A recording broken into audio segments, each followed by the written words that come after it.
Pouvez-vous imaginer un homme qui n'a jamais gouverné un royaume, qui n'a jamais mené d'armée au combat, qui n'a jamais écrit de livre de sa propre main, et pourtant dont les paroles ont façonné la destinée de plus d'1 milliard d'êtres humains pendant 2500 ans?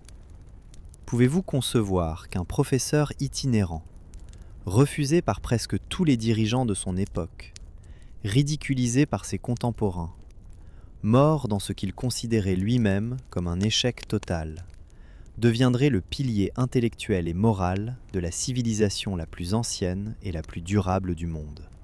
Comment est-il possible qu'un homme né dans la pauvreté, orphelin très jeune, contraint de travailler dans des emplois humiliants pour survivre, ait pu créer un système de pensée si puissant qu'il résisterait aux empereurs tyranniques, aux révolutions sanglantes, aux invasions barbares et même aux purges culturelles du XXe siècle?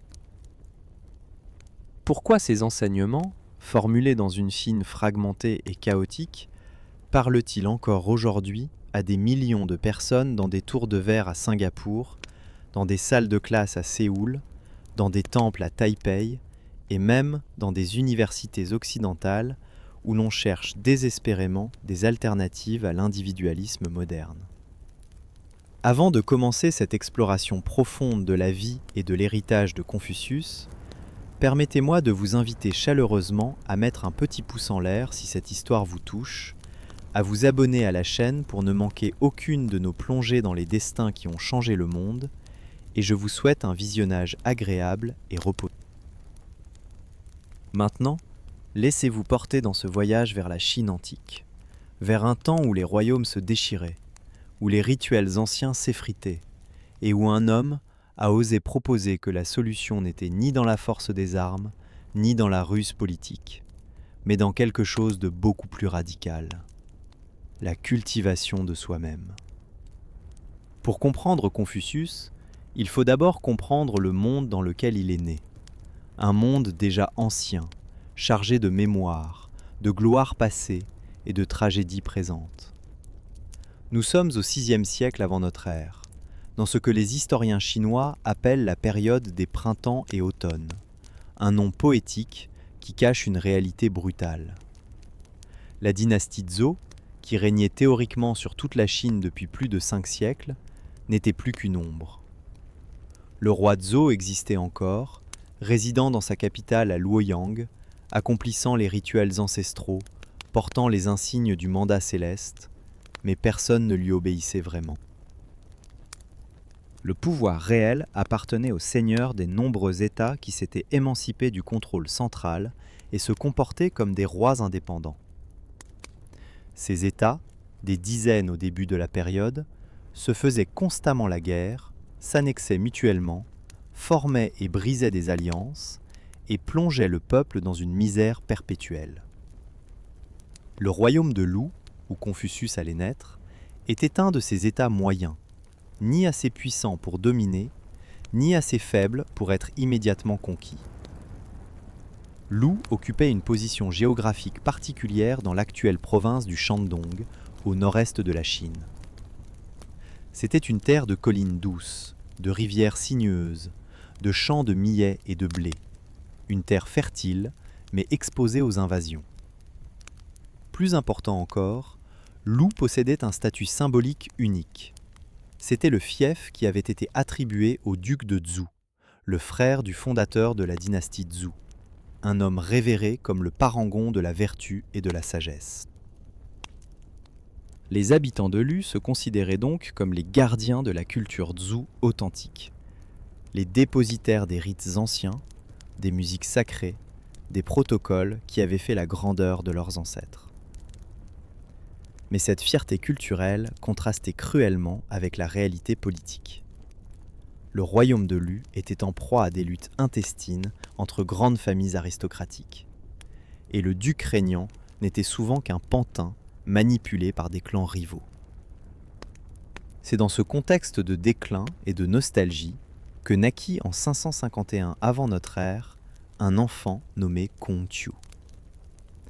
Le nom de famille Kong était modeste, sans grand prestige.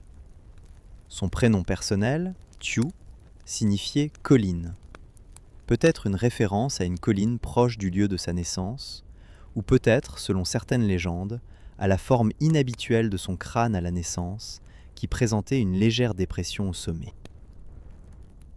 Plus tard, on l'appellerait Kong Fuzi, littéralement Maître Kong, un titre respectueux que les jésuites latiniseraient bien des siècles plus tard en Confucius. Mais au moment de sa naissance, personne n'imaginait qu'il mériterait un jour un tel titre. Son père, Kong He, était un guerrier vieillissant de petite noblesse, un homme qui avait connu la gloire militaire dans sa jeunesse, mais qui était tombé dans la pauvreté. Sa mère, Yan Zhengzai, était très jeune, peut-être la concubine ou la seconde épouse de ce vieux soldat. Les circonstances exactes de cette union restent floues, entourées de légendes et d'embellissements posthumes, mais une chose est certaine, l'enfant grandit dans des conditions précaires. Kong Qiu perdit son père alors qu'il n'avait que 3 ans. Sa mère, une femme courageuse mais sans ressources, se retrouva seule pour élever ce garçon dans une société qui ne faisait aucun cadeau aux veuves pauvres. Il vivait probablement dans la capitale de Lu, Chufu, une ville modeste aux rues poussiéreuses, aux maisons de terre battue, où les marchands criaient leurs prix, où les artisans martelaient le bronze et le fer, où les nobles passaient dans leurs chars tirés par des chevaux ornés de clochettes. Le jeune Kong Qiu observait ce monde avec une intensité inhabituelle. Il regardait les processions rituelles qui traversaient la ville lors des grandes cérémonies, admirait la solennité des danses anciennes, écoutait la musique des cloches de bronze et des pierres sonores. Dès son plus jeune âge, il manifestait une fascination pour les rites, pour les gestes codifiés, pour les paroles précises qui connectaient le présent au passé glorieux. Mais cette fascination était accompagnée d'une conscience aiguë de sa propre marginalité. Contrairement aux fils de l'aristocratie qui recevaient une éducation formelle dans les arts de la guerre, de la diplomatie, de la musique et des rites, Kong Qiu devait travailler pour vivre. Sa mère lui enseignait ce qu'elle pouvait, lui transmettait peut-être des bribes de culture que son père avait partagées avec elle avant de mourir. Mais l'essentiel de son éducation fut autodidacte. On raconte qu'adolescent, il occupait des postes modestes, gardien de grenier à grains, superviseur de troupeaux, comptable de provisions. Ces emplois, loin d'être glorieux, lui donnèrent néanmoins une compréhension concrète de l'administration, de la gestion des ressources, de l'importance de la précision et de l'honnêteté dans les affaires publiques. Il voyait comment les fonctionnaires corrompus détournaient les réserves, comment les nobles gaspillaient ce qui appartenait au peuple, comment l'absence de vertu individuelle se traduisait par le chaos collectif. Kong Qiu était un jeune homme grand pour son époque, mesurant près de 1,90 m selon certaines sources, une stature imposante qui lui valait le surnom de grand homme de Zhou, Zhou étant le district où il était né. Mais sa taille physique était moins remarquable que son appétit intellectuel. Il cherchait des maîtres, écoutait les vieillards qui se souvenaient encore des temps meilleurs, interrogeait les musiciens sur les mélodies anciennes, questionnait les scribes sur le sens des textes classiques. À cette époque, les livres n'existaient pas sous la forme que nous connaissons. La connaissance était inscrite sur des lamelles de bambou, reliées par des cordelettes de cuir ou de soie, formant de lourds rouleaux difficiles à manipuler et coûteux à produire. Seule l'aristocratie avait accès à ces textes, et encore, pas toute l'aristocratie.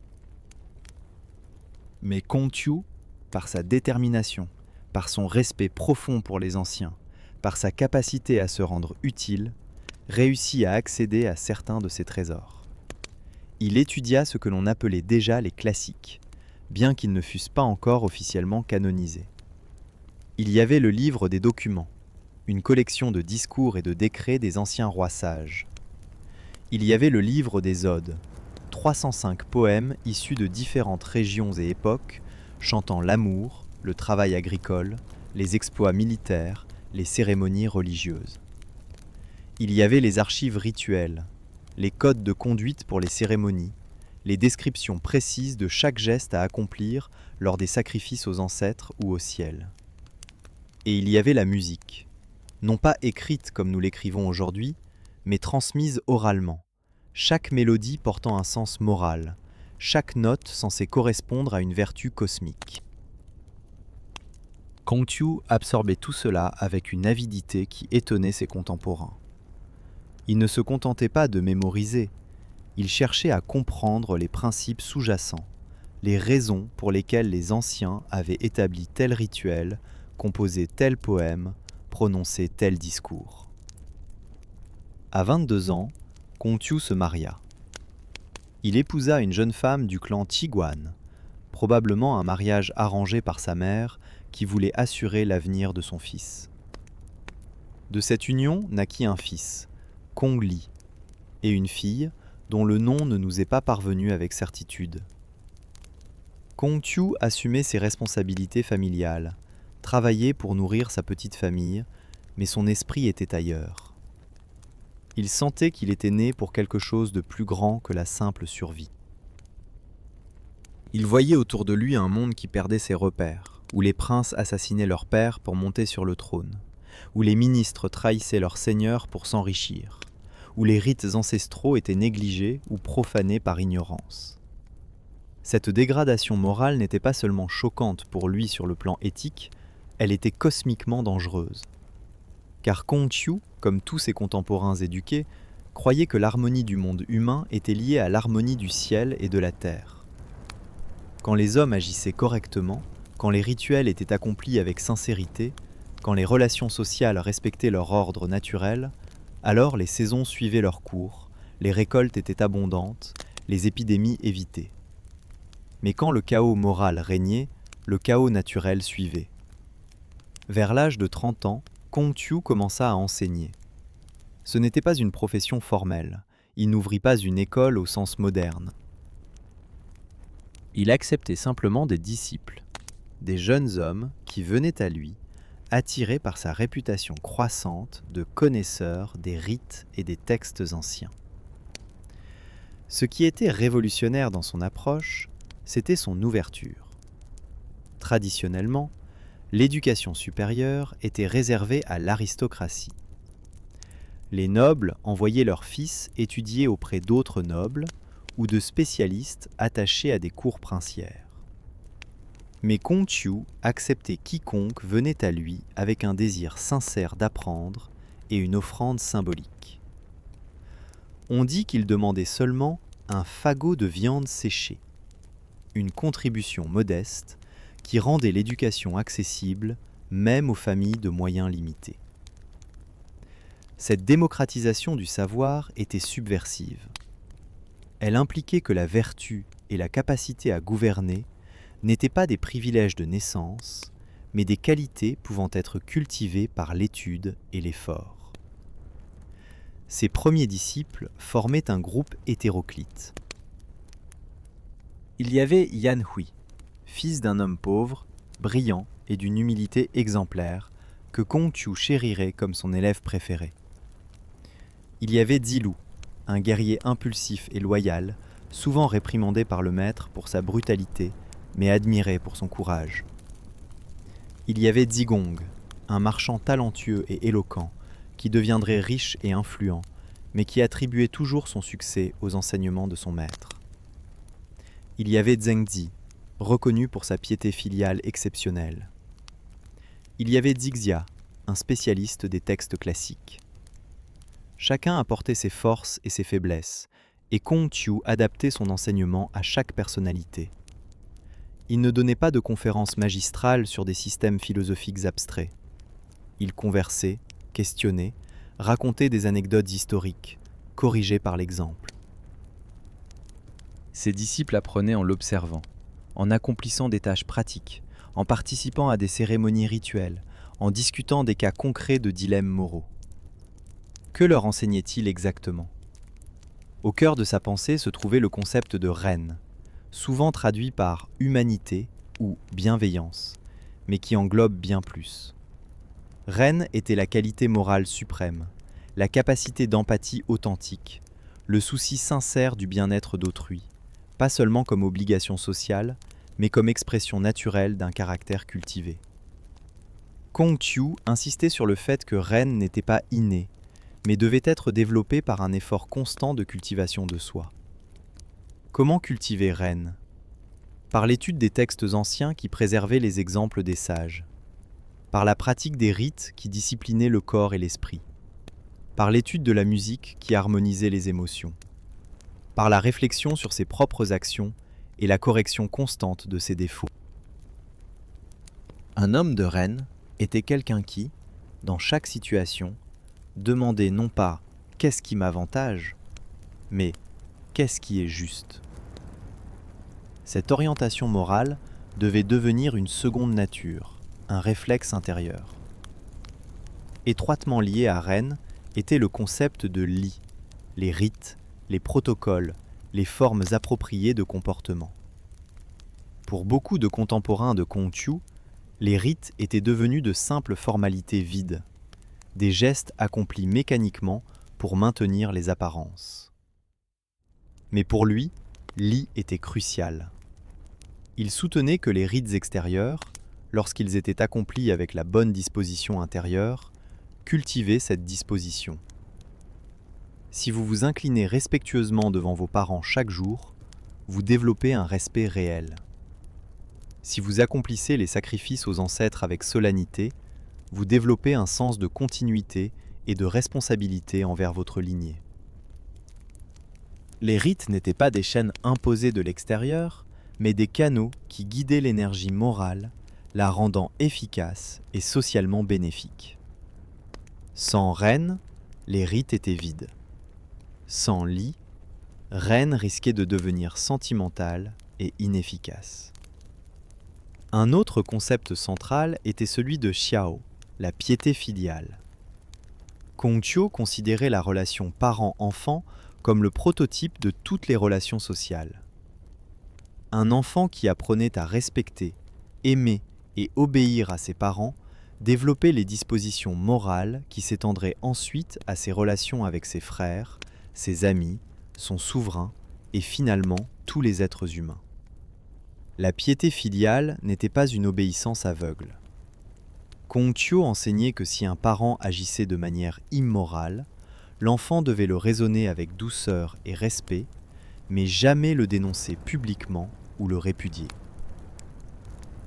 Cette insistance sur la famille comme unité morale fondamentale allait profondément marquer la société chinoise pour les millénaires à venir. Kongqiu parlait aussi beaucoup de Junzi, l'homme exemplaire ou le gentilhomme, par opposition au Xiaoren, l'homme de peu ou l'homme vulgaire. Le Junzi n'était pas défini par sa naissance noble, mais par son caractère moral. C'était quelqu'un qui recherchait la vertu plutôt que le profit, qui s'inquiétait de son propre développement moral plutôt que de l'opinion des autres, qui était ferme dans ses principes, mais flexible dans son application, qui traitait les autres avec respect, même quand ceux-ci ne le méritaient pas. Le Xiaoren, en revanche, était constamment préoccupé par son avantage personnel, sensible aux critiques, incapable de tenir une ligne morale cohérente. Cette distinction n'était pas absolue ou définitive. Tout le monde naissait avec le potentiel de devenir Junzi, et tout Junzi devait lutter constamment contre les tendances Xiaoren en lui-même. Mais Kongqiu ne se contentait pas d'enseigner la morale individuelle. Il avait une vision politique. Il croyait fermement que si des hommes de vertu gouvernaient, la société s'épanouirait. Le gouvernement ne devait pas reposer sur la force brute ou la ruse, mais sur l'exemple moral. Un souverain vertueux n'avait pas besoin de punir constamment son peuple, car celui-ci l'imiterait naturellement. À l'inverse, un souverain corrompu, même armé des lois les plus sévères et des armées les plus puissantes, provoquerait le désordre parce que son propre exemple enseignerait la corruption. Cette théorie était idéaliste, certains diraient naïve, mais elle était cohérente avec sa compréhension du monde. Si le cosmos était un système harmonieux où tout était interconnecté, alors le comportement des dirigeants avait des répercussions cosmiques. Un roi sage attirait la bénédiction du ciel. Un tyran provoquait des catastrophes naturelles. Pendant des années, Kongqiu enseigna ainsi, accumulant disciples et réputation. Mais il aspirait à plus. Il voulait mettre ses théories en pratique. Il cherchait un souverain qui l'emploierait, qui lui donnerait un poste dans l'administration où il pourrait réformer le gouvernement selon les principes des anciens sages. À plusieurs reprises, il obtint des postes mineurs dans l'état de Lu. On raconte qu'il fut nommé magistrat d'une petite ville appelée Zhongdu, où il aurait accompli des merveilles administratives. Ordre public rétabli, harmonisation des coutumes, prospérité accrue. Son succès supposé attira l'attention, et il fut promu à des postes plus élevés, devenant finalement ministre de la Justice ou des Travaux publics, selon les sources. Pendant quelques années, il sembla que son rêve se réalisait. Lu connaissait une période de stabilité relative. Les rites étaient restaurés. La corruption diminuait. Mais cette période de succès fut brève. La politique de Lu était dominée par 3 grandes familles, les Ji, les Meng et les Shu, qui se partageaient le pouvoir réel tandis que le duc régnait nominalement. Ces familles craignaient l'influence croissante de Kongqiu et ses appels à restaurer l'autorité ducale.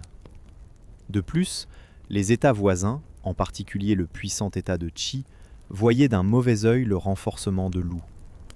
On raconte qu'une délégation de Qi offrit au duc de Lu un cadeau empoisonné, une troupe de danseuses et de musiciennes d'une beauté extraordinaire. Le duc, séduit, négligea ses devoirs rituels et gouvernementaux pour se livrer au divertissement. Kongqiu, indigné par cette corruption morale et par le refus du duc de l'écouter, quitta Lu. Il avait 55 ans. Ce départ marquait le début de 14 années d'errance qui testeraient sa foi et forgeraient son héritage. Kongqiu partit avec un petit groupe de disciples fidèles, voyageant de royaume en royaume à travers la Chine du Nord, cherchant un souverain qui écouterait ses conseils et emploierait ses services. C'était une entreprise périlleuse. Les routes étaient dangereuses, infestées de bandits. Les seigneurs locaux étaient méfiants envers les étrangers, surtout ceux qui prétendaient leur enseigner comment gouverner. Kongqiu et ses compagnons voyageaient souvent à pied ou dans des chars brinque-ballants, dormaient dans des auberges misérables ou à la belle étoile, subsistaient avec des rations frugales. Parfois, ils étaient honorablement reçus dans une cour princière. Le souverain local écoutait poliment Kongqiu discourir sur la vertu et les rites anciens, puis le remercier et le renvoyer sans lui offrir de poste. D'autres fois, ils étaient accueillis avec hostilité ou moquerie. Leur premier arrêt important fut le royaume de Wei, un état plus grand et plus riche que Lu, situé à l'ouest. Le duc Ling de Wei reçut Kongqiu avec courtoisie et lui versa même un salaire respectable. Mais il ne suivit aucun de ses conseils. Le duc était un homme faible, dominé par sa femme, la notoire Nanzi, une femme d'une intelligence aiguë, mais d'une réputation scandaleuse. Elle demanda à rencontrer Kongqiu, curiosité que le philosophe accepta avec réticence. La rencontre fut brève et formelle, mais les rumeurs circulèrent, suggérant des impropriétés. Dilu, le disciple loyal et impulsif, exprima son mécontentement que le maître ait accepté cette audience. Kongqiu jura solennellement que si sa conduite avait été inappropriée, que le ciel le rejette. Mais malgré ce gage de bonne foi, le séjour à Wei devint inconfortable, et ils partirent. Ils voyagèrent ensuite vers le sud, traversant des régions moins civilisées selon les critères de l'époque. Dans l'état de Song, ils furent confrontés à une violence directe. Un officier de Song, un homme nommé Huan Tui, haïssait Kongqiu pour des raisons obscures, peut-être parce qu'il avait critiqué sa conduite, ou simplement par jalousie de sa réputation. Huan Tui chercha à assassiner le philosophe. Dans une scène dramatique, alors que Kongqiu enseignait ses disciples sous un grand arbre, des soldats arrivèrent pour l'attaquer. Le groupe s'enfuit précipitamment, et dans la confusion, maître et disciples furent séparés. Kong-Qiu erra seul pendant plusieurs jours, échappant de justesse à ses poursuivants. Quand il fut finalement retrouvé par ses disciples, il était calme, presque serein. Il leur dit que puisque le ciel lui avait confié la mission de préserver les rites et la culture des anciens sages, aucun Huan Tui ne pourrait lui nuire avant qu'il n'ait accompli cette mission. Cette foi en une protection céleste le soutenait dans les moments les plus sombres. Mais le pire était à venir. Voyageant entre les états de Chun et Kai, Kong-Qiu et son groupe furent encerclés, non par des ennemis, mais par un concours de circonstances malheureuses. Les deux États étaient en conflit, et les voyageurs furent pris pour des espions ou des agents d'un rival. Ils furent coupés de tout approvisionnement, incapables d'avancer ou de reculer, et pendant 7 jours, ils restèrent dans un campement improvisé sans nourriture suffisante. La faim, le désespoir et l'épuisement s'installèrent. Certains disciples tombèrent malades. D'autres commencèrent à douter. Zilou, toujours direct, confronta son maître. Un homme de vertu ne devrait-il pas être dans de telles extrémités ? N'était-ce pas la preuve que le ciel ne les protégeait pas ? Kong-Qiu reconnut la douleur de la situation, mais refusa le désespoir. Il enseigna que le Junzi, même confronté à l'injustice et à la souffrance, maintient son intégrité. Le Xiaoren, dans les mêmes circonstances, abandonne tous les principes et fait n'importe quoi pour survivre. La vertu n'était pas une garantie de succès extérieur, mais une question de cohérence intérieure. Finalement, ils furent secourus par l'intervention d'un de ses disciples, Zigong, qui avait réussi à atteindre un seigneur voisin et à négocier leur libération. Cette épreuve marqua profondément Kong-Qiu. Il avait maintenant 65 ans, un âge vénérable pour l'époque. Son corps était usé par les voyages, sa barbe longue était devenue complètement blanche. Ses disciples les plus proches étaient eux-mêmes d'âge mûr. Certains avaient abandonné l'errance et pris des postes dans différents États. D'autres étaient morts.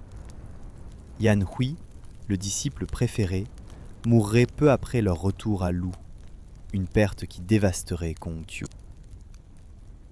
Zilou, le fidèle guerrier, mourrait violemment dans une rébellion politique, refusant de retirer son chapeau cérémoniel, même au milieu du combat, parce que cela aurait été indigne d'un gentilhomme. Mais le cercle immédiat restait dédié, préservant chaque parole du maître, chaque anecdote, chaque nuance de son enseignement. Après 14 ans d'échecs politiques répétés, Kong-Qiu retourna à Lou. Il avait 68 ans. Les grandes familles qui dominaient Lou l'accueillirent avec un respect formel, mais ne lui offrirent aucun pouvoir réel. Il reconnaissait sa stature morale et intellectuelle, peut-être craignait-il même le mécontentement populaire s'il le maltraitait ouvertement. Mais il n'avait aucune intention de suivre ses conseils radicaux sur la restauration de l'ordre ancien. Kong-Qiu accepta cette réalité. Il ne chercherait plus de poste gouvernemental. Au lieu de cela, il se consacra pleinement à l'enseignement et, selon la tradition, à l'édition et à la préservation des textes anciens. Ces dernières années, de 68 à 73 ans, furent probablement les plus importantes de toute sa vie, bien qu'il ne s'en rendît peut-être pas compte sur le moment. La tradition confucéenne attribue à Kong-Qiu la compilation et l'édition de ce qui deviendraient les 5 classiques, les textes fondamentaux de la civilisation chinoise. Le livre des documents, cette collection de discours des anciens rois, il l'aurait réorganisé, éliminant les sections douteuses ou corrompues. Le livre des Odes, ces 305 poèmes, il les aurait sélectionnés parmi un corpus beaucoup plus vaste de 3000, choisissant ceux qui exprimaient des sentiments moraux sains et pouvaient servir d'outils éducatifs. Le livre des mutations, ce manuel de divination complexe basé sur des hexagrammes, il aurait composé les commentaires philosophiques qui le transformeraient d'un simple outil divinatoire en un traité métaphysique profond. Le livre des rites et les annales des printemps et automnes, cette chronique sèche des événements de l'U année par année, il les aurait utilisés pour transmettre des jugements moraux subtils par le choix précis des mots et des formulations. Chaque mot dans les annales, disait-on, portait un poids moral. Décrire un régicide comme un assassinat versus une élimination était une condamnation sans équivoque. Combien de cette tradition d'édition est historique versus légendaire ? Les érudits modernes débattent vivement de cette question. Il est probable que Kongqiu n'ait pas personnellement écrit ou compilé tous ces textes dans leur forme finale, mais il est tout aussi probable qu'il ait joué un rôle crucial dans leur transmission et leur interprétation. Dans une culture orale, où les textes écrits étaient rares et précieux, un maître qui mémorisait, récitait, expliquait et transmettait à ses disciples ses œuvres accomplissait un acte de préservation culturelle inestimable. Sans Kongqiu et son école, il est possible que plusieurs de ces textes se soient perdus dans les guerres et les bouleversements qui suivraient. Plus important que les textes eux-mêmes était la communauté qu'il créa. Ses disciples n'étaient pas de simples étudiants passifs. Ils étaient les porteurs d'une mission, préserver et propager la voie des anciens sages. Cette voie, ce Dao, n'était pas un ensemble abstrait de principes philosophiques. C'était un mode de vie complet, englobant comment on se tenait, comment on parlait, comment on mangeait, comment on servait ses parents, comment on gouvernait, comment on se perfectionnait. Et cette voie, insistait Kongqiu, était accessible à tous. Un paysan illettré, qui traitait ses parents avec respect authentique et ses voisins avec honnêteté, était plus proche de la voie qu'un noble lettré qui trahissait ses engagements et négligeait les rites. Cette démocratisation était révolutionnaire, même si Kongqiu lui-même se considérait comme un conservateur restaurant un ordre ancien.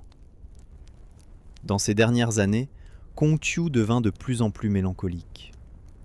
Il avait des rêves prémonitoires. Une nuit, il rêva qu'il était assis dans une position rituelle entre deux piliers, comme un cadavre préparé pour les funérailles. Il se réveilla et dit à ses disciples que c'était un présage de mort imminente. Il parla de son échec. Aucun souverain sage n'était apparu pour le prendre comme conseiller. Aucune restauration de l'ordre ancien n'avait eu lieu. Le monde continuait sa descente dans le chaos.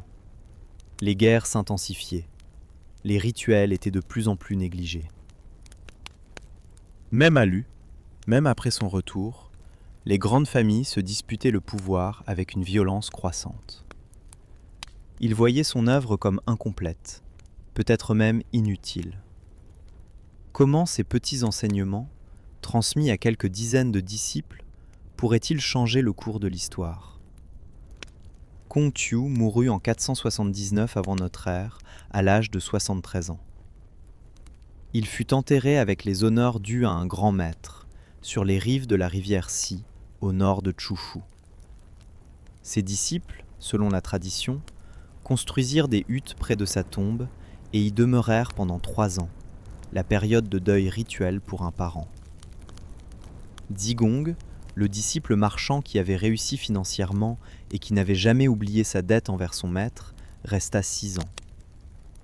Chufu devint progressivement un lieu de pèlerinage, bien que cela prendrait des siècles avant que le culte de Confucius n'atteigne son apogée. Au moment de sa mort, Kongqiu était respecté mais pas révéré, connu mais pas célèbre au-delà d'un cercle relativement restreint. Son nom n'était pas dans les livres d'histoire des grands États. Les souverains puissants ignoraient son existence. Pour la vaste majorité de la population chinoise, il n'était rien. Mais les graines étaient plantées. Les disciples dispersés enseignaient. Ils prenaient leurs propres disciples, formant une deuxième génération de transmetteurs. Ces disciples de disciples compileraient les paroles du maître dans un livre qui deviendrait le texte le plus influent de l'Asie de l'Est, les Entretiens, ou Lunyu en chinois. Ce n'était pas un traité systématique. C'était une collection de conversations brèves, d'aphorismes, d'anecdotes, de questions et réponses, organisées sans ordre thématique clair. Le style était laconique, souvent ambigu, laissant place à d'infinies interprétations. Certains passages donnaient des conseils moraux directs. D'autres relataient simplement un geste ou une réaction de Kongqiu dans une situation spécifique, laissant au lecteur la tâche d'extraire le principe sous-jacent. Cette ambiguïté n'était pas une faiblesse, mais une force. Elle permettait à chaque génération de trouver dans le texte ce dont elle avait besoin, de le réinterpréter selon les circonstances changeantes, tout en maintenant un lien avec la source. Après la mort de Kongqiu, la Chine sombra encore plus profondément dans le chaos. La période des printemps et automnes céda la place à la période des royaumes combattants, un nom qui ne laissait aucun doute sur la brutalité de l'époque. Les dizaines d'États se réduisirent à 7 grands royaumes qui se livrèrent une guerre totale pendant 2 siècles et demi. Les armées comptaient des centaines de milliers d'hommes. Les batailles faisaient des dizaines de milliers de morts. Des villes entières étaient rasées, leur population massacrée ou asservie. Les innovations militaires se multipliaient. L'arbalète, la cavalerie, les tactiques d'encerclement complexes. Parallèlement, les innovations intellectuelles explosaient aussi. Ce fut l'âge d'or de la philosophie chinoise, la période des 100 écoles de pensée, où toutes sortes de visions du monde s'affrontaient dans une compétition féroce pour l'attention des souverains. Les disciples de Kongqiu, maintenant appelés roux ou confucéens, n'étaient qu'une école parmi beaucoup. Ils avaient des concurrents sérieux. Il y avait les moïstes, disciples de Mozi, qui prêchaient un amour universel impartial et rejetaient les distinctions rituelles confucéennes comme élitistes et inutiles. Ils argumentaient que Kongqiu était trop attaché aux anciennes formes, que son insistance sur la piété filiale créait un favoritisme destructeur, que la vraie moralité exigeait d'aimer tous les êtres humains également. Il y avait les légistes, pragmatiques impitoyables qui méprisaient l'appel confucéen à la vertu morale et soutenaient que seule une loi stricte et des punitions sévères pouvaient maintenir l'ordre. Ils considéraient les confucéens comme des rêveurs naïfs dont les idées conduiraient à l'anarchie. Il y avait les taoïstes, mystiques qui rejetaient toute la structure sociale confucéenne comme artificielle et oppressante, prônant un retour à la simplicité naturelle et le désengagement de l'ambition politique. Face à ces critiques, les confucéens durent défendre et développer leur vision. 2 figures émergèrent dans cette période qui façonneraient le confucianisme pour toujours. Mencius et Xunzi. Mencius, ou Mengzi, vivait environ 1 siècle après Kongqiu. Il était considéré comme le second sage, l'héritier principal de la tradition confucéenne. Mencius radicalisa certains aspects de la pensée de Kongqiu. Il articula la théorie de la bonté innée de la nature humaine, argumentant que tous les êtres humains naissaient avec 4 germes de vertu: la compassion, la honte, le respect et le jugement moral. Ces germes devaient être cultivés par l'éducation et la pratique, mais ils étaient universellement présents. Cette théorie optimiste fondait la possibilité du perfectionnement moral et donc du gouvernement vertueux. Plus radicalement encore, Mencius développa la théorie du droit à la rébellion. Il soutenait qu'un souverain qui gouvernait tyranniquement perdait le mandat du ciel et pouvait légitimement être renversé. Quand un roi lui demanda s'il était moralement acceptable de tuer son souverain, Mencius répondit avec audace que tuer un tyran n'était pas un régicide, mais l'exécution d'un criminel ordinaire. Car en perdant toute vertu, le tyran avait cessé d'être un vrai roi. Cette doctrine justifiait la résistance populaire et imposait une responsabilité morale lourde sur les dirigeants. Elle serait citée des millénaires plus tard par des révolutionnaires cherchant à légitimer leur rébellion. Xunzi, vivant environ 1 siècle après Mencius, prit une direction très différente. Il argumentait que la nature humaine était fondamentalement égoïste et mauvaise, que sans éducation et discipline rituelle, les humains se comporteraient comme des animaux. Cette vision pessimiste semblait contredire Mencius et peut-être Kongqiu lui-même, mais Chun Se soutenait qu'elle rendait l'éducation et les rites encore plus cruciaux. Si les humains naissaient vertueux, pourquoi aurait-on besoin d'enseignants ? C'était précisément parce que nous naissions mauvais que la transformation par l'étude et la pratique était miraculeuse et nécessaire. Chun Se mettait aussi plus d'accent sur les institutions sociales et moins sur la vertu personnelle du souverain que Mencius. Il influencerait grandement les légistes, et deux de ses disciples, Li Si et Han Fei, deviendraient les architectes intellectuels de l'empire totalitaire qui unirait finalement la Chine. Car en 221 avant notre ère, l'un des 7 royaumes combattants, Qin, conquit tous les autres et unifia la Chine pour la première fois sous un seul empereur. Qin Shi Huang, le premier empereur, était un homme d'une ambition démesurée et d'une cruauté légendaire. Son empire était organisé selon des principes légistes stricts, lois uniformes, punitions draconiennes, contrôle total de l'État sur tous les aspects de la vie. Les Confucéens, avec leur insistance sur la moralité individuelle et les anciens rites, étaient vus comme des obstacles. Lorsque des lettrés confucéens critiquèrent l'empereur en citant les précédents des anciens sages, Li Si, le premier ministre et ancien disciple de Kunse, proposa une solution radicale. Brûler tous les livres, sauf ceux traitant de médecine, de divination et d'agriculture. Les textes historiques et philosophiques, en particulier les classiques confucéens, devaient être détruits. Ceux qui les citeraient seraient exécutés. Ceux qui les cacheraient seraient envoyés aux travaux forcés. Le brûlement des livres de 213 avant notre ère fut une catastrophe culturelle. Des milliers de manuscrits anciens, irremplaçables, partirent en fumée. La tradition orale fut brisée. De nombreux lettrés qui avaient mémorisé les textes furent exécutés dans l'épisode connu sous le nom de « l'enterrement des lettrés », où 460 érudits furent enterrés vivants selon la légende, bien que le chiffre réel soit débattu. Kongqiu, mort depuis 2 siècles et demi, était la cible posthume de cette purge. Ses enseignements étaient considérés comme subversifs, son exemple comme dangereux. Si les Qin avaient duré, le confucianisme aurait peut-être disparu entièrement de l'histoire. Mais les Qin ne durèrent pas.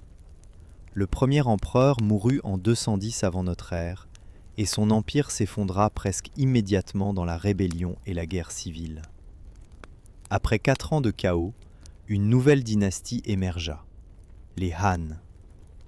Le fondateur de la dynastie Han, l'empereur Gaozu, était un ancien paysan et petit fonctionnaire qui avait peu d'éducation formelle. Lui et ses premiers successeurs se méfiaient des lettrés, mais ils réalisaient aussi qu'ils avaient besoin d'une idéologie pour légitimer et stabiliser leur règne. Le légisme pur, avec sa réputation de cruauté, était associé au Qin détesté. Les autres écoles philosophiques avaient leurs faiblesses. Le taoïsme était trop quiétiste, le moïsme trop égalitaire et radical, le confucianisme, avec son respect de la hiérarchie, ses rituels élaborés et son idéal du souverain bienveillant, offrait exactement ce dont les Han avaient besoin. Le tournant décisif vint sous le règne de l'empereur Wu, qui régna de 141 à 87 avant notre ère. Un lettré confucéen nommé Dong Zhongshu présenta un mémorial à l'empereur proposant de faire du confucianisme l'idéologie d'État officielle et d'établir un système d'éducation basé sur les classiques confucéens.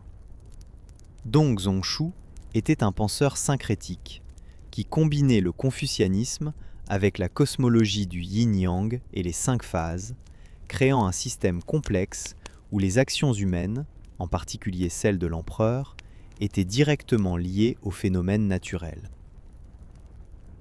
Un empereur vertueux apporterait des présages favorables, un empereur corrompu provoquerait des catastrophes. Cette théorie imposait une responsabilité cosmique sur le souverain tout en renforçant son autorité centrale. L'empereur Wu accepta la proposition. Il établit une académie impériale où l'on enseignait exclusivement les classiques confucéens. Il institua un système d'examen pour sélectionner les fonctionnaires basé sur la connaissance de ces textes. Ce système, qui évoluerait et se raffinerait sur 2000 ans, transformerait la Chine en une méritocratie intellectuelle unique où, théoriquement du moins, n'importe qui avec suffisamment de talent et de travail pouvait accéder aux plus hautes positions de l'État en maîtrisant les enseignements de Kongqiu. Dans la pratique, bien sûr, les familles riches avaient un avantage énorme, car elles seules pouvaient se permettre les années d'études nécessaires. Mais le principe d'ouverture restait et permettait parfois à des individus d'origine modeste de s'élever spectaculairement. Avec le patronage impérial, le confucianisme se transforma. Ce n'était plus la philosophie d'une école marginale, mais l'orthodoxie d'un empire. Les temples dédiés à Kongqiu furent construits dans chaque ville importante. Des sacrifices lui étaient offerts, non pas comme à un dieu, mais comme au plus grand des maîtres humains. Son lignage familial fut reconnu et privilégié. Ses descendants reçurent des titres honorifiques et des domaines. La tombe à Chufu devint un sanctuaire majeur. Les érudits passaient leur vie à écrire des commentaires sur les commentaires des classiques, créant des montagnes de textes exégétiques qui tentaient d'extraire chaque nuance de signification des paroles laconiques du maître. Mais cette élévation avait un prix. Le confucianisme devint rigide, dogmatique. Ce qui était originellement un appel vivant à la cultivation morale personnelle se bureaucratisa en rituels de cours complexes et en débats scolastiques stériles. Les lettrés confucéens, maintenant une classe privilégiée, développèrent souvent l'arrogance même que Kongqiu avait critiquée. Ils se disputaient sur des détails infimes de l'interprétation textuelle, tout en négligeant les principes moraux sous-jacents. La piété filiale, qui pour Kongqiu était une cultivation de l'amour authentique, devint une obéissance rigide qui opprimait particulièrement les femmes et les jeunes. Les rites, censés exprimer et cultiver la vertu intérieure, devinrent de pures formalités sociales accomplies pour maintenir les apparences. De plus, le confucianisme impérial développa des aspects que Kongqiu lui-même n'avait jamais enseignés et aurait peut-être désavoués. L'infériorité des femmes fut systématisée d'une manière qui dépassait de loin tout ce que Kongqiu avait dit. Lui, il n'avait pratiquement rien dit sur les femmes, ce qui reflétait le manque d'intérêt de son époque pour les questions de genre plutôt qu'une misogynie active. Mais les confucéens impériaux, particulièrement après l'influence du penseur Song néo-confucéen Zhu Xi, codifièrent une subordination totale de la femme. Obéissance au père dans la jeunesse, au mari dans le mariage, au fils dans la veuvage. Les veuves étaient encouragées à ne pas se remarier, et la chasteté féminine devint une obsession. Les pieds bandés, cette pratique cruelle qui mutilait les petites filles pour créer des pieds minuscules considérés comme érotiques, bien qu'elle n'ait rien à voir avec Kongqiu, fut justifiée par des arguments confucéens sur la vertu féminine et la différenciation des genres. De même, l'ordre hiérarchique que Kongqiu prônait, qui était censé être tempéré par la réciprocité morale et la responsabilité des supérieurs envers leurs inférieurs, devint dans la pratique impériale une justification pour l'absolutisme. L'empereur était le fils du ciel, et sa volonté était quasi divine. Les sujets devaient obéir sans question. Les fonctionnaires qui critiquaient l'empereur, même avec les meilleures intentions confucéennes, risquaient la torture et la mort. Les paysans, la vaste majorité de la population, étaient écrasés par les impôts et les corvées, tout en étant sermonnés sur la piété filiale et la soumission aux supérieurs. Cette perversion des enseignements originaux était-elle la faute de Kongqiu ? Ou était-ce l'utilisation inévitable de toute philosophie par les structures de pouvoir? Les critiques internes émergèrent périodiquement. Le plus célèbre fut Wang Chong au 1er siècle de notre ère, qui attaqua le confucianisme officiel comme superstitieux et hypocrite. Il rejetait la cosmologie de Dong Zhongshu, l'idée que le ciel répondait aux actions humaines, comme une absurdité. Il critiquait l'obsession confucéenne pour les textes anciens, argumentant que les anciens n'étaient pas nécessairement plus sages que les modernes. Mais Wang Chong était une exception. La grande majorité des intellectuels acceptaient le cadre confucéen, même s'ils débattaient furieusement des détails. Le confucianisme fut aussi défié par le bouddhisme, qui arriva en Chine depuis l'Inde au début de notre ère et devint extrêmement populaire. Le bouddhisme offrait ce que le confucianisme ne pouvait pas, une sotériologie, un chemin vers le salut individuel, une échappatoire à la souffrance, une promesse d'au-delà. Le confucianisme était fondamentalement une philosophie de ce monde, concernée par la société humaine et le bon gouvernement. Kongqiu lui-même, quand on interrogeait sur les esprits et la vie après la mort, répondait qu'il ne comprenait pas encore pleinement la vie et les vivants, pourquoi s'inquiéter de la mort et des morts. Cette réticence à spéculer sur le surnaturel était admirable philosophiquement, mais laissait un vide spirituel que le bouddhisme remplissait. Pendant des siècles, bouddhisme et confucianisme coexistèrent, parfois en tension, parfois en synergie. Certains intellectuels pratiquaient les deux, confucéens dans leur vie publique, bouddhistes dans leur vie spirituelle privée. Mais d'autres confucéens voyaient le bouddhisme comme une menace étrangère. Ils critiquaient les moines bouddhistes qui abandonnaient leur famille pour entrer dans des monastères comme des violations de la piété filiale. Ils attaquaient les monastères comme des drains économiques improductifs. Au IXe siècle, l'empereur Wuzong lança une persécution massive du bouddhisme, détruisant des milliers de monastères et forçant des centaines de milliers de moines et de nonnes à retourner à la vie laïque. Bien que motivée par des raisons économiques et politiques complexes, cette persécution fut justifiée idéologiquement par des arguments confucéens. Le bouddhisme survécut à cette persécution, mais il ne retrouva jamais sa domination culturelle antérieure. À partir de la dynastie Song, du Xe au XIIIe siècle, le confucianisme connut une renaissance intellectuelle majeure, connue sous le nom de néo-confucianisme. Les penseurs néo-confucéens, en particulier les frères Cheng et Zhu Xi, développèrent une métaphysique sophistiquée pour concurrencer le bouddhisme et le taoïsme. Ils introduisirent le concept de li, non pas le li rituel de Kongqiu, mais un li cosmologique signifiant principe ou ordre rationnel. Chaque chose dans l'univers, argumentait-il, avait son li, son principe essentiel, et tous ces li individuels émanaient du taiji, le principe suprême ultime. La cultivation morale confucéenne était réinterprétée comme un processus de découverte et d'alignement avec ces principes cosmiques. L'étude des classiques n'était plus seulement l'apprentissage de règles de conduite, mais une investigation métaphysique de la structure de la réalité. Zhu, le plus influent des néo-confucéens, était un systématiseur brillant qui compila et commenta les 4 livres qui deviendraient le cœur du curriculum confucéen: les Entretiens, le Mencius, le Zhongyong et le Daxue.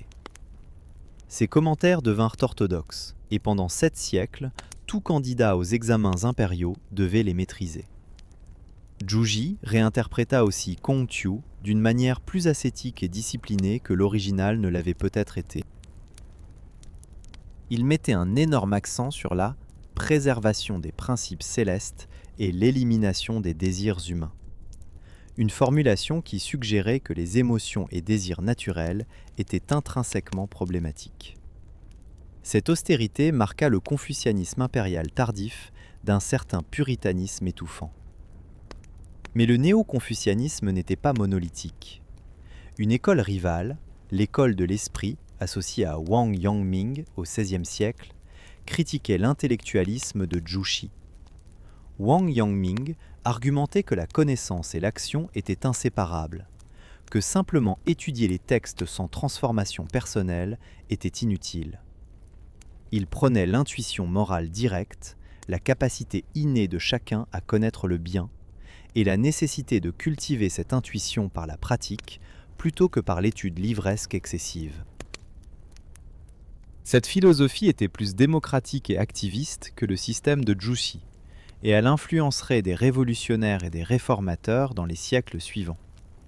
Pendant ce temps, le confucianisme s'était répandu bien au-delà de la Chine. La Corée adopta le confucianisme avec un zèle qui dépassait parfois celui de la Chine elle-même. La dynastie Joseon, qui régna sur la Corée de 1392 à 1897, était explicitement confucéenne dans son idéologie. L'aristocratie coréenne, les Yangban, était imprégnée de culture confucéenne. Les examens basés sur les classiques confucéens déterminaient les carrières officielles. Les rituels confucéens structuraient la vie familiale et sociale. Aujourd'hui encore, les valeurs confucéennes, particulièrement le respect des aînés et l'importance de l'éducation, sont profondément ancrées dans la culture coréenne. Le Japon eut une relation plus complexe avec le confucianisme. Importé avec l'écriture chinoise et le bouddhisme au VIe siècle, le confucianisme influença certainement l'élite japonaise, mais il ne devint jamais dominant de la même manière qu'en Chine ou en Corée. Le Japon avait sa propre tradition indigène, le Shinto, et sa structure sociale féodale différait significativement du système bureaucratique chinois. Néanmoins, pendant la période Tokugawa, de 1603 à 1868, le néo-confucianisme de Zushi devint l'idéologie officielle du shogunat. Il fut utilisé pour justifier l'ordre social strict des 4 classes: guerriers, paysans, artisans, marchands. Les samouraïs, la classe guerrière, étaient censés être non seulement des combattants, mais aussi des lettrés, maîtrisant les textes confucéens en plus des arts martiaux. Au Vietnam, le confucianisme était également profondément enraciné, le pays ayant été sous domination chinoise pendant près de 1000 ans.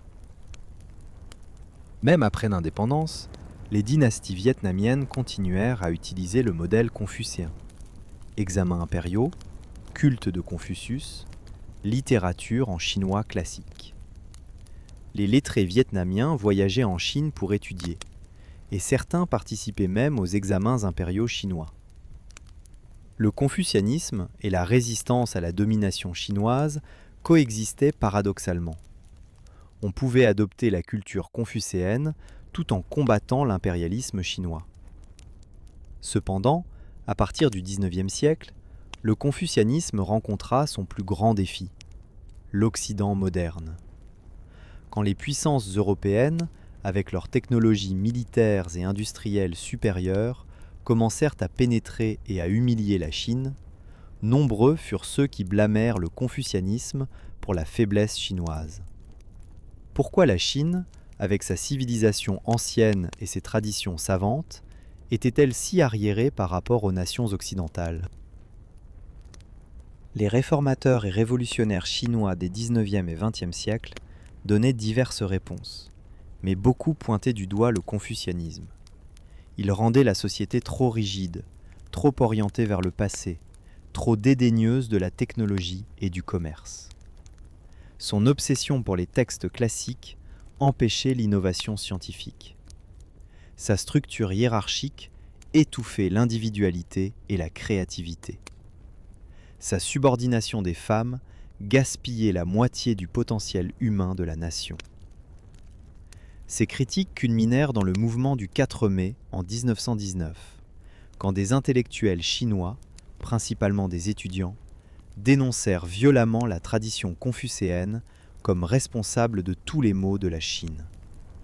Ils appelaient à renverser la boutique de Confucius, à abandonner les caractères chinois complexes associés à la culture classique, à adopter la science, la démocratie et les idéaux occidentaux. Kongqiu, mort depuis 2400 ans, était jugé coupable de l'arriération chinoise. Ses enseignements, qui avaient maintenu la cohésion sociale à travers des millénaires de bouleversements, étaient maintenant vus comme des chaînes dont il fallait se libérer.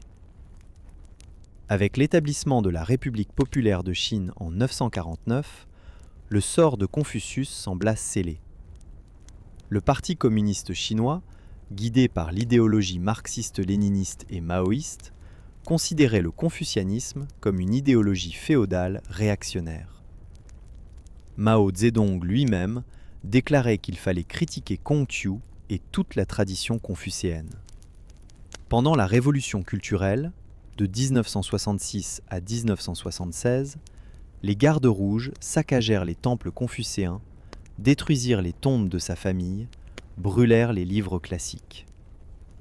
La tombe de Confucius à Chufu fut profanée, ses stèles brisées. Les descendants de Confucius furent persécutés.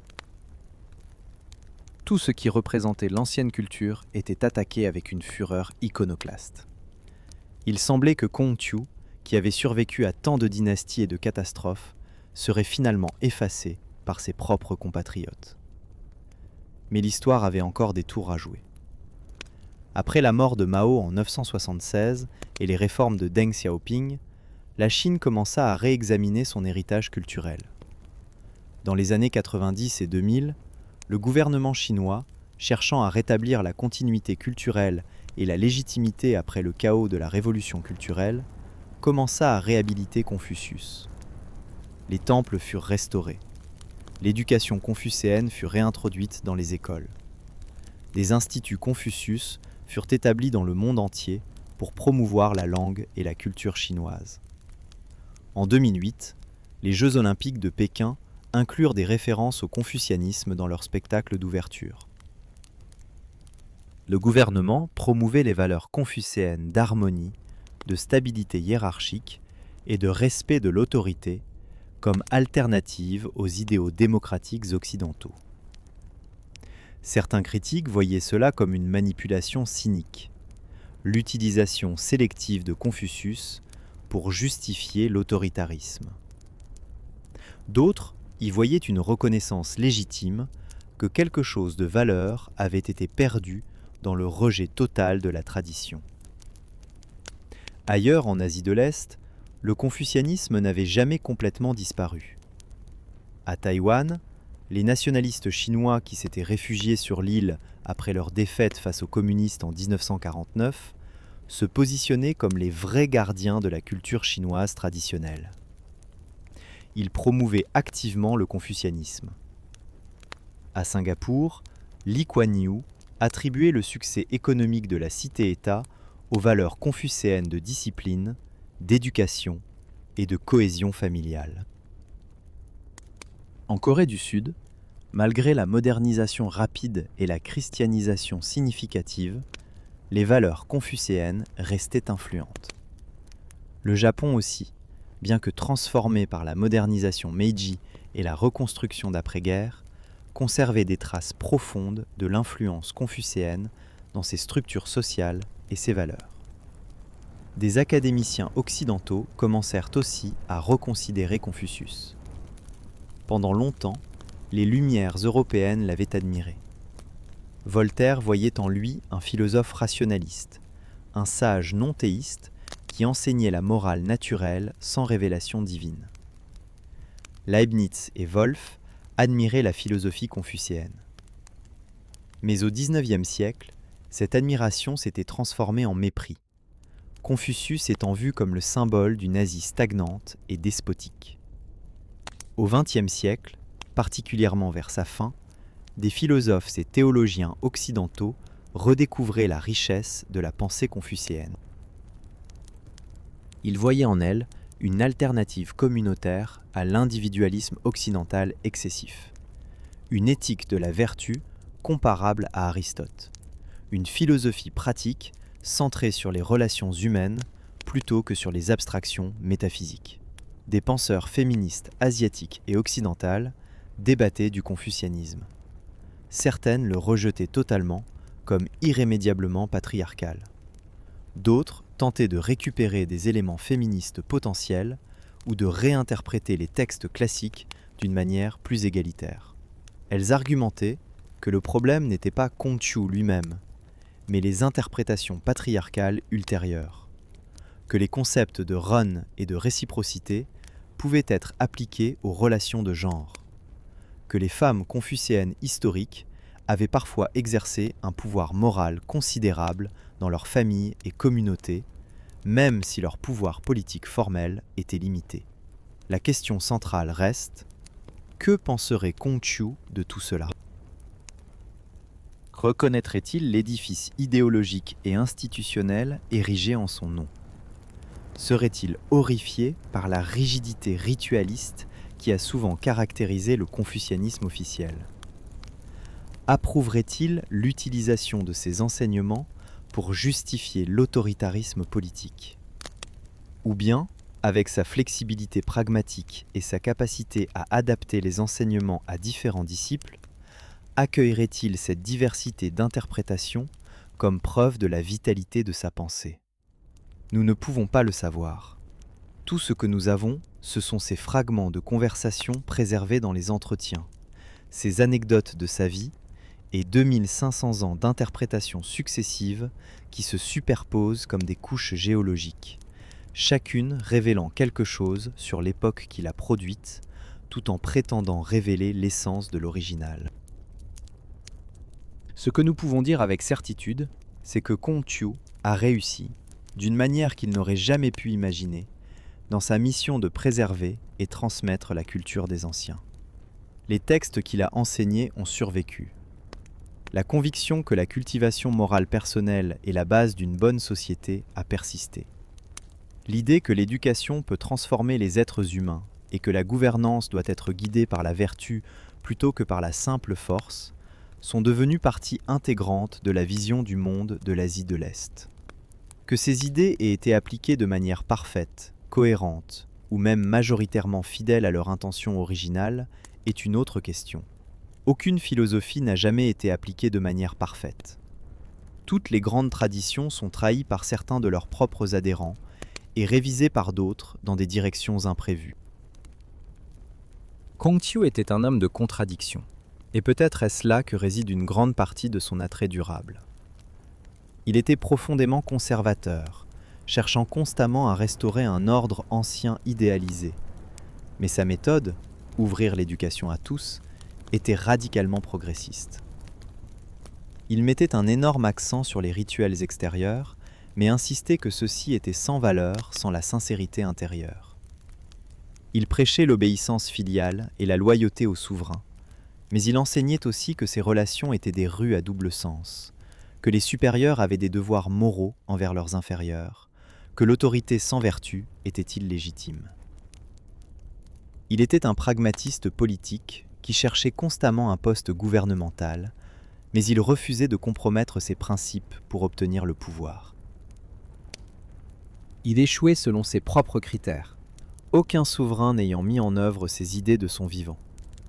Mais son échec personnel devint la base d'un succès posthume spectaculaire. Ce paradoxe de l'échec et du succès est peut-être la leçon la plus profonde de la vie de Confucius. Il nous rappelle que l'impact historique n'est pas toujours immédiat ou visible. Les grands changements commencent souvent par de petits actes de conviction et de transmission. Un professeur et ses étudiants, des conversations sous les arbres, des manuscrits copiés laborieusement sur des lamelles de bambou. Kongqiu a planté des graines sans savoir qu'elles deviendraient une forêt. Il a enseigné des principes parce qu'il les croyait vrais, pas parce qu'il s'attendait à une récompense immédiate. Cette foi en la valeur intrinsèque de la cultivation morale, indépendamment de son succès extérieur, est peut-être plus pertinente aujourd'hui que jamais dans une époque obsédée par les résultats mesurables et la gratification instantanée. Les critiques modernes du confucianisme, qu'elles proviennent de féministes, de démocrates, de modernisateurs ou de libéraux, méritent d'être prises au sérieux. Le confucianisme historique a indéniablement contribué à l'oppression des femmes, à la rigidité sociale et au conservatisme politique. Mais il est aussi important de distinguer entre les enseignements de Kongqiu lui-même et les diverses traditions qui se sont développées en son nom. Quand nous lisons les entretiens sans les couches d'interprétation, nous trouvons un penseur beaucoup plus nuancé, flexible et humain que le Kongqiu pétrifié des temples confucéens. Nous trouvons quelqu'un qui admet franchement ses ignorances, qui ajuste ses conseils selon les personnes, qui valorise l'authenticité émotionnelle autant que la propriété rituelle, qui se soucie profondément du bien-être des gens ordinaires et pas seulement de l'ordre abstrait. Il y a des moments dans les entretiens qui révèlent une humanité touchante. Quand son disciple préféré, Yan Hui, meurt, Kongqiu pleure avec une telle violence que ses autres disciples sont choqués. Il lui rappelle qu'un sage devrait maintenir l'équilibre émotionnel même dans le deuil. Kongqiu répond : « Ai-je pleuré excessivement ? Si je ne pleure pas pour lui, pour qui devrais-je pleurer ? » Voilà un homme qui, malgré tous ses enseignements sur la maîtrise de soi, reconnaît que certains attachements transcendent les règles. Quand il entend une belle musique pour la première fois, il est tellement transporté qu'il dit ne pas remarquer le goût de la viande pendant 3 mois. Une exagération poétique qui exprime son profond sens esthétique. Quand un écurie brûle et que son cheval est peut-être blessé, sa première question n'est pas sur le cheval, mais « quelqu'un a-t-il été blessé ?» montrant sa priorisation de la vie humaine. Il y a aussi de l'humour. Un disciple lui demande comment servir les esprits et les fantômes. Kongqiu répond : « Si je ne sais pas encore comment servir les humains, comment puis-je savoir servir les esprits ?» Le disciple insiste : « Puis-je demander à propos de la mort ?» La réponse : « Si je ne comprends pas encore la vie, comment puis-je comprendre la mort ?» On peut imaginer le ton légèrement exaspéré, mais affectueux. Un autre disciple, le guerrier Zilou, propose constamment des solutions violentes aux problèmes. Kongqiu le corrige encore et encore, mais avec une patience qui suggère une affection réelle pour ce disciple impulsif. Quand Zilou finalement meurt au combat, Kongqiu est profondément attristé, mais il n'est pas surpris. Il avait toujours su que la nature de Zilou le conduirait à une fin violente. Il y a de l'autocritique aussi. Kongqiu n'hésite jamais à admettre ses propres limites. Quand on lui demande s'il est un sage, il répond qu'il n'oserait jamais se considérer comme tel, qu'il est simplement quelqu'un qui aime apprendre et qui ne se lasse jamais d'enseigner les autres.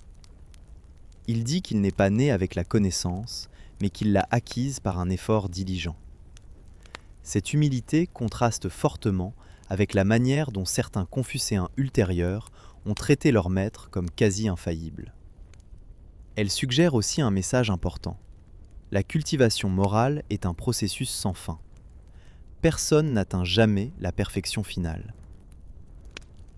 Même à 70 ans, Kongqiu disait qu'il pouvait maintenant suivre les désirs de son cœur sans transgresser ce qui était juste, suggérant que toute sa vie avait été une lutte pour aligner ses désirs avec ses principes. Une lutte qu'il avait peut-être finalement réussi seulement dans sa vieillesse. Cette insistance sur le processus plutôt que sur l'état final est précieuse. Elle démocratise la moralité. Personne n'est exclu parce qu'il n'est pas encore parfait. Tout le monde peut commencer où il est et progresser. Un jeune homme impulsif comme Zilou peut devenir un guerrier honorable. Un marchand comme Zigong peut devenir un diplomate sage. Un étudiant pauvre comme Yan Hui peut devenir un exemplaire de vertu. L'origine n'importe pas. Ce qui importe, c'est la direction du voyage, la sincérité de l'effort, la constance de la pratique. Cette ouverture est une des raisons pour lesquelles les enseignements de Kongqiu ont pu parler à des générations si diverses, des aristocrates aux paysans, des Chinois aux Coréens, Japonais, Vietnamiens, et finalement aux gens du monde entier. Mais revenons à la question avec laquelle nous avons commencé. comment quelqu'un qui n'a jamais gouverné, jamais écrit un livre, jamais mené une armée, est-il devenu l'une des figures les plus influentes de l'histoire? La réponse, peut-être, est précisément dans ces jamais. Kongqiu n'a pas construit son héritage sur la force ou l'autorité institutionnelle. Il ne l'a pas imposé de son vivant. Il l'a fondé sur quelque chose de plus fragile, mais potentiellement plus durable. L'exemple personnel et la transmission culturelle volontaire. Ceux qui l'ont suivi l'ont fait parce qu'ils étaient convaincus par son caractère, par la cohérence entre ses paroles et ses actes, par sa dévotion aux principes, même quand il ne lui apportait aucun avantage personnel. Cette forme de pouvoir est différente du pouvoir politique ou militaire. Elle ne peut pas être imposée par décret ou conquise par bataille. Elle doit être perpétuellement regagnée à chaque génération. Chaque individu doit décider à nouveau si ses enseignements ont du sens, s'ils correspondent à son expérience de la vie, s'ils offrent des guides utiles pour naviguer les dilemmes moraux. Le fait que des millions de personnes sur 2500 ans ont répondu oui à ces questions, même si leurs interprétations spécifiques variaient énormément, témoigne de quelque chose de profond dans les intuitions morales de base de Kongqiu. Quelles sont ces intuitions? Premièrement, que les êtres humains sont fondamentalement sociaux et relationnels. Nous ne sommes pas des atomes isolés, mais des nœuds dans des réseaux de relations. Parents-enfants, mari-femme, frères-sœurs, amis-amis, souverains-sujets. Notre identité, notre moralité, notre bonheur se construisent dans et à travers ces relations. Donc apprendre à bien naviguer ces relations, à remplir nos rôles avec intégrité et sensibilité, n'est pas une contrainte sur notre liberté individuelle, mais la condition de notre épanouissement réel. Deuxièmement, que la forme et le contenu ne sont pas séparables. Les rites, les manières, les conventions sociales ne sont pas de simples artifices superficiels imposés sur une nature authentique. Ils façonnent cette nature.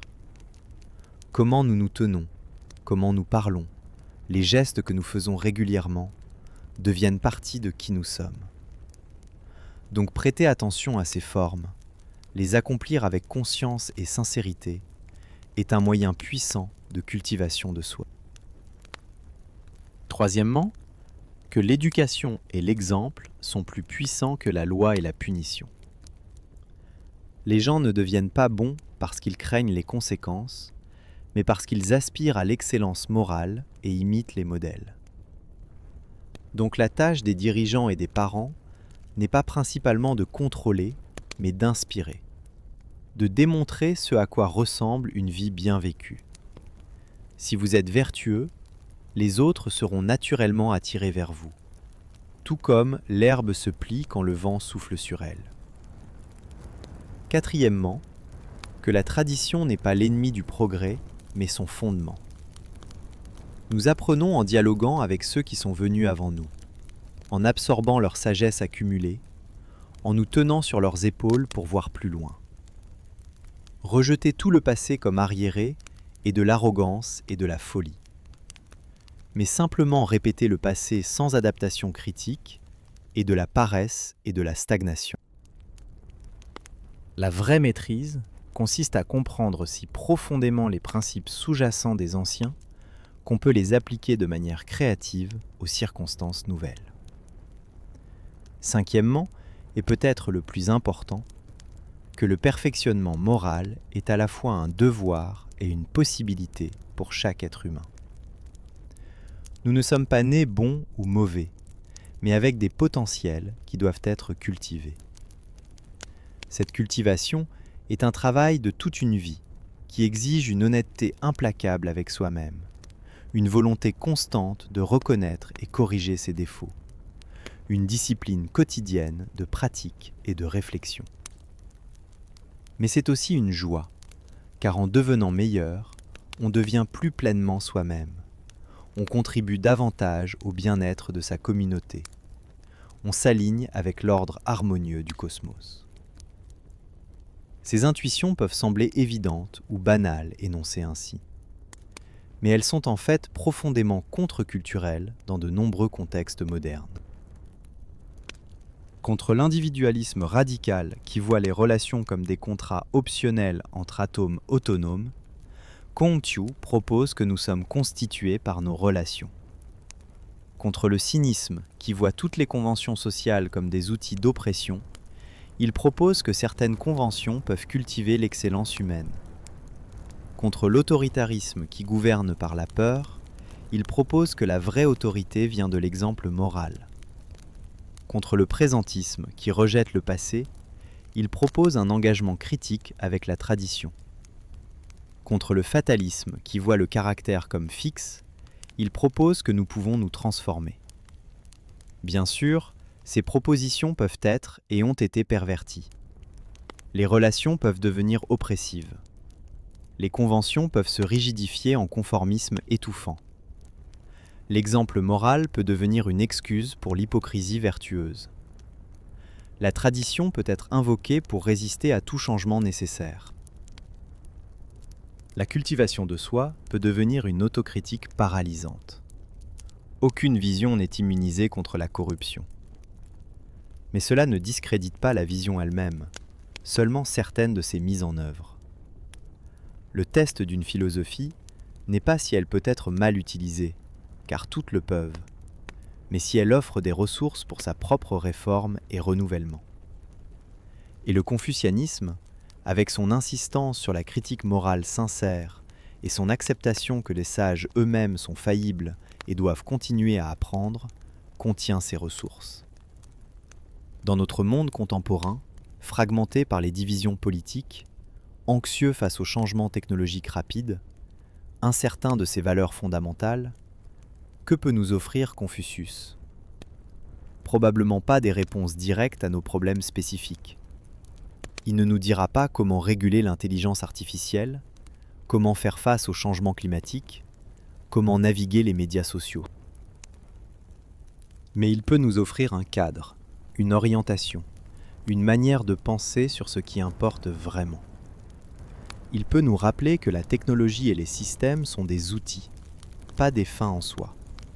Que le but de toute organisation sociale devrait être l'épanouissement humain. Que cet épanouissement vient non pas de l'accumulation de richesses ou de pouvoir, mais de la cultivation de nos relations et de nos caractères. Il peut nous rappeler la valeur de la patience et de l'effort soutenu. Dans une culture d'immédiateté et de gratification instantanée, l'exemple de Kong-Qiu étudiant toute sa vie, enseignant pendant des décennies sans reconnaissance publique, parcourant des centaines de kilomètres pour trouver un souverain qui l'écouterait, mourant dans ce qu'il considérait comme un échec, puis finalement ayant un impact qui durerait des millénaires, cet exemple est un correctif puissant. Le travail qui compte prend du temps. Les changements profonds sont lents. La cohérence sur le long terme importe plus que le succès éclatant à court terme. Il peut nous rappeler l'importance de l'éducation, pas comme simple acquisition de compétences économiquement utiles, mais comme formation du caractère complet. L'éducation confucéenne était holistique. Elle englobait la moralité, les arts, les rituels, la musique, la littérature, l'histoire, pas dans des compartiments séparés, mais comme un ensemble intégré façonnant un être humain complet. Dans notre époque d'hyperspécialisation, où l'éducation est souvent réduite à la formation professionnelle, cette vision plus large mérite réflexion. Il peut nous rappeler que nous ne sommes pas seulement des individus, mais des membres de communautés, des héritiers de traditions, des ancêtres potentiels. Nous sommes situés dans le temps, recevant un héritage du passé et le transmettant, modifié, au futur. Cette perspective temporelle plus longue donne du poids à nos actions. Ce que nous faisons résonne au-delà de notre vie. Comment nous traitons nos parents enseigne à nos enfants comment ils nous traiteront. Comment nous gardons ou trahissons les valeurs que nous professons établit le standard moral de notre communauté. Enfin, Kong-Chiu peut nous rappeler qu'au cœur de toute la complexité sociale et politique se trouve une question simple. Comment devrais-je vivre ? Quel genre de personne devrais-je être ? Comment puis-je cultiver en moi-même les qualités que j'admire chez les autres ? Ces questions éternelles ne peuvent pas être résolues par des algorithmes ou des experts. Chacun doit y répondre par sa propre vie. Mais nous ne le faisons pas seuls. Nous apprenons des autres, des vivants et des morts, des sages et des amis, des succès et des échecs. Nous entrons dans une conversation qui a commencé bien avant nous et continuera bien après. Kong-Chiu est une des voix majeures dans cette conversation, et l'écouter, même après 2500 ans, même à travers les traductions et les interprétations et les distorsions, peut encore nous enrichir. Alors, qui était Confucius ? Un aristocrate déchu devenu professeur itinérant. Un idéaliste politique perpétuellement rejeté. Un préservateur de textes anciens. Un fondateur involontaire d'une tradition philosophique majeure. Un homme qui a vécu dans l'échec apparent, mais qui a semé les graines d'un succès inimaginable. Un penseur qui a dit que le vrai gentleman se préoccupe de la vertu plutôt que de la renommée, et dont la renommée a dépassé celle de presque tous les êtres humains, précisément parce qu'il se préoccupait de la vertu. Un être humain faillible qui pleurait, riait, se trompait, doutait, mais qui s'efforçait constamment de vivre selon ses principes. Et peut-être, finalement, c'est cela le vrai héritage de Kong-Chiu. Pas un système philosophique fermé, pas un ensemble de règles à suivre aveuglément, mais un exemple d'une vie consacrée à la cultivation de soi et au service des autres. Un exemple qui nous invite à entreprendre notre propre voyage de perfectionnement moral, à trouver notre propre voie, tout en dialoguant avec la sagesse du passé, à construire notre propre caractère pierre par pierre, jour par jour, choix par choix, sachant que nous ne serons jamais parfaits, mais que l'effort lui-même est ce qui nous rend humains. Dans une de ses déclarations les plus célèbres, Kong-Chiu dit « À 15 ans, je me suis dédié à l'apprentissage. À 30 ans, j'étais établi. À 40 ans, je n'étais plus confus. À 50 ans, je comprenais le mandat du ciel. À 60 ans, mon oreille était obéissante.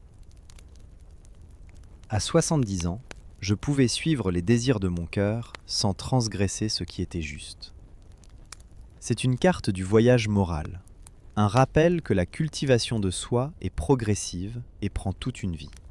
Nous sommes tous quelque part sur ce chemin. Certains commencent à peine leur dévouement à l'apprentissage.